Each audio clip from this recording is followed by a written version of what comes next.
Մի քաղաքացի որոշել է, որ գնալու է եկեղեցում, կատարելու է ինչ-որ արարողակարգ, մարդիկ էլ ասել են գալու ենք մասնակից ենք լինելու։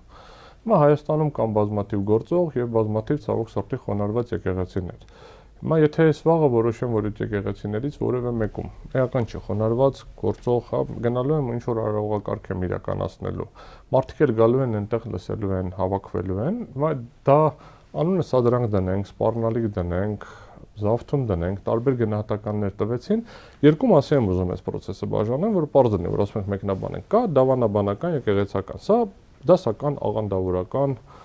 գործընթաց է։ Ընդ որում աղանդների մի մասը դա կընդունի, մի մասը դա էլ չի ընդունի, հա, որովհետև իր մեջ էլի ինչ-որ չանհամապատասխանություն կա։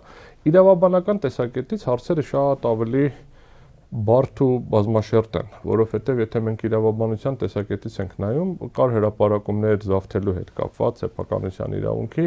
որպեսզի գնահատական տամ ինձ իրականում պետք է հասկանան իրավական ռեժիմը կոնկրետ սպეციფիկ, հենց կոնկրետ դեպքի հետ, հա, հովանավանքի հետ, երկրորդը պետք է հասկանանք տեր-հայր, եկեղեցու սպասավոր կարողանում է իրականացնել այդ պատարագը եւ խոչընդոտում են, չեն խոչընդոտում այդ գործընթացին, պետք է հասկանալ այս ընթացքում այդ որ թող անհանգստանան, զգուշանան, դա ասելով ինչի նկատի ունեն, հա, եւ վերջի վերջում մենք տեսնում ենք եկեղեցու գործերի միջամտելու ինչ-որ գործընթաց պետության կողմից, ընդ որում դա ինքնին իր մեջ քրեական օրենսգրքի մի քանի, սա բոլոր հիմնականում սահմանադրության են անդրադառնում, բայց քրեական օրենսգրքի մի քանի պարամետրի է խաչվում կամ համադրվում։ Ըստ էության մենք ակնհայտ տեսնում ենք, որ պետությունը կամ պետության անունից հանդես եկող մարդիկ միջամտում են